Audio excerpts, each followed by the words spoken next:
The boy who spoke to shadows. The sun was melting into the horizon, spilling deep orange light across the village of Umwaka.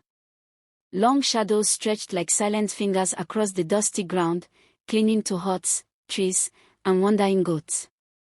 That was when Obinna first noticed it. He sat alone behind his mother's hut, tracing lines in the sand. A tall palm tree stood nearby, its shadow long and thin beside him.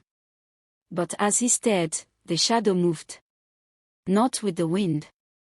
Not with the tree. It shifted, slowly, deliberately. Obinna froze. The tree was still. Yet its shadow bent toward him, like it was watching. That night, sleep refused to come. The moon cast pale silver across the village, and shadows pulled in every corner. Obinna stepped outside, his heart pounding.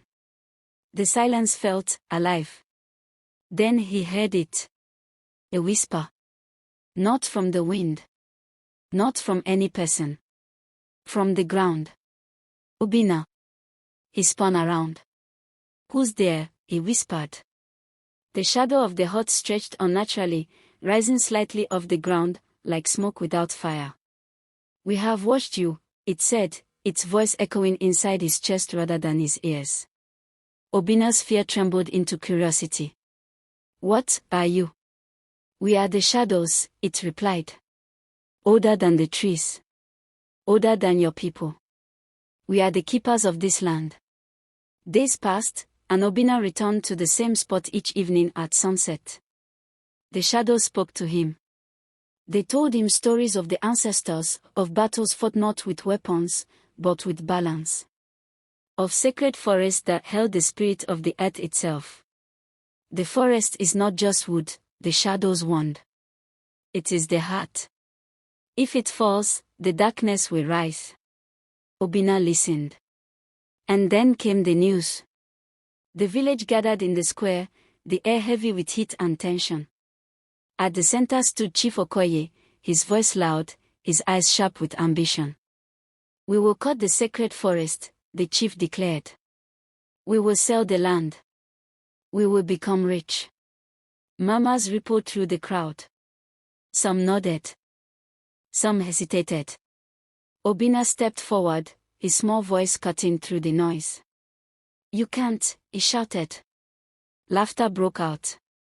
The chief frowned. And why not, little boy? Obinna swallowed hard, his hands shaking. Because the shadows protect it. Silence. Then louder laughter. Shadows, one man scoffed. Have you been chasing spirits again? They are real. Obinna insisted, his voice cracking. They told me, the forest is alive. If you destroy it, something worse will come. Chief Okoye's expression hardened. Enough of this foolishness. Tomorrow, we begin. That night, the village felt different. Heavier. The shadows stretched longer than they should, crawling along walls, climbing roofs, slipping into doorways. Obinna ran to the forest, his breath sharp in his chest. Please, he cried. They won't listen. The shadows gathered around him, rising from the ground like dark flames. We cannot act unless they believe, they said. The balance must be chosen, not forced. Obinna's eyes filled with tears. Then they would destroy everything. A long silence followed. Then the shadows whispered. Then we will show them. At dawn, the villagers marched toward the sacred forest with axes and ropes. The sun rose behind them, casting long shadows that clung unnaturally to their feet. Obinna stood in their path. Please, don't do this. Chief Okoye pushed past him. Move aside. The first axe lifted. And then, everything stopped. The shadows froze. Then slowly, they detached. Ghasts erupted. Every villager's shadow peeled away from their feet, rising upright like dark reflections made of smoke. They moved independently, watching, circling, towering. A woman screamed. A man dropped his axe. The ground darkened as the shadows stretched toward the forest, forming a massive wall that pulsed like a living thing. The air grew cold. Then the shadows spoke, not as whispers, but as a thunderous voice that shook the earth. We have protected this land since before your names were spoken. The trees trembled. If you destroy the forest, you destroy yourselves. The villagers fell to their knees. Even Chief Okoye staggered back, his pride shattered by fear. I didn't know, he stammered. Obinna stepped forward, standing between the shadows and the people. They are not your enemies, he said. They are protecting us. The shadows slowly lowered, their presence softening. Choose wisely, they warned. The axes were dropped. The ropes abandoned. Chief Okoye bowed his head.